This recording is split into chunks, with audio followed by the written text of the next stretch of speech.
রাদিয়াল্লাহু তাআলা আনহু তিনি বর্ণনা করেন,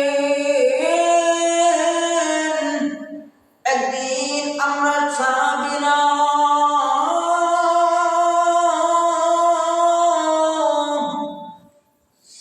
হুদায়বিয়ার যুদ্ধে গিয়েছিলাম। যখন হুদায়বিয়ার যুদ্ধে গেলাম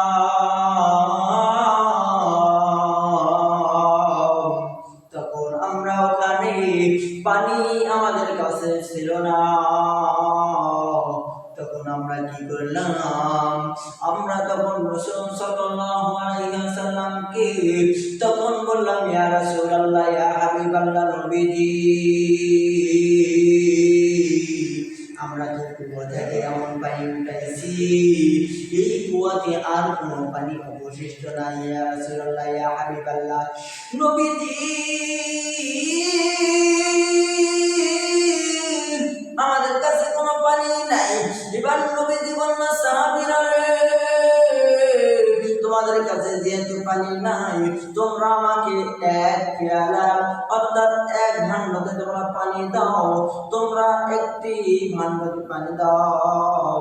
এবার রাসূল সাল্লাল্লাহু আলাইহি ওয়াসাল্লাম তিনি এবার কি করলেন, ওযু করলেন।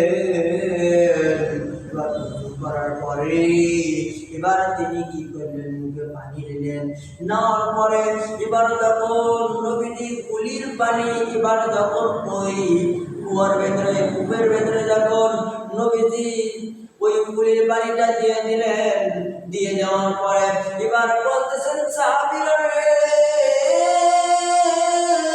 তোমরা কিছুক্ষণের জন্য চলিয়া যাও, তোমরা কিছুক্ষণের জন্য এখান থেকে সরিয়ে যাও। এবার সবাই যখন যায়, কিছুক্ষণের ভেতরে এই কূপটা পানি দিয়ে ভরপুর করে যায়, পানি দিয়ে ভরপুর হয়ে যায়।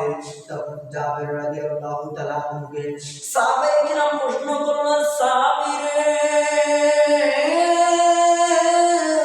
তোমরা সেখানে কতজন ছিলা?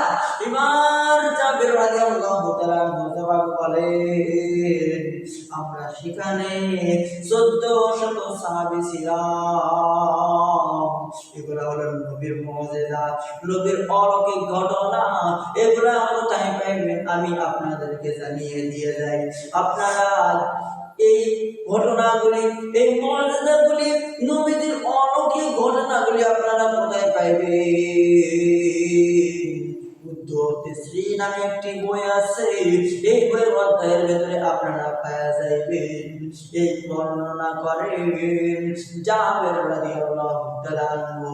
এই জন্য আপনারা যদি কেউ করতে চান, আপনারা যদি কেউ জানতে চান, তাহলে শ্রীর ভেতরে আপনারা বাংলা দিয়ে স্পষ্ট লেখা রয়েছে, আপনারা পড়তে পারবেন। এই জন্য আপনাদেরকে আমি বলিয়া যাই, নবীর জীবনী পড়বেন আর রহিকের মাকতুম এই বইটা সবাই পড়বেন। এর ভিতরে অনেক নবীদের মুজিজা রয়েছে। নবীজির জন্ম থেকে মৃত্যু পর্যন্ত, ইন্তেকাল পর্যন্ত সমস্ত কিছু এই আর-রহিকের মাকতুম বইটার মধ্যে রয়েছে। আপনারা সবাই এই বইগুলো পড়ার জন্য চেষ্টা করবেন আর আপনারা নবীর তরিকা মতো জীবন চালানোর চেষ্টা করবেন।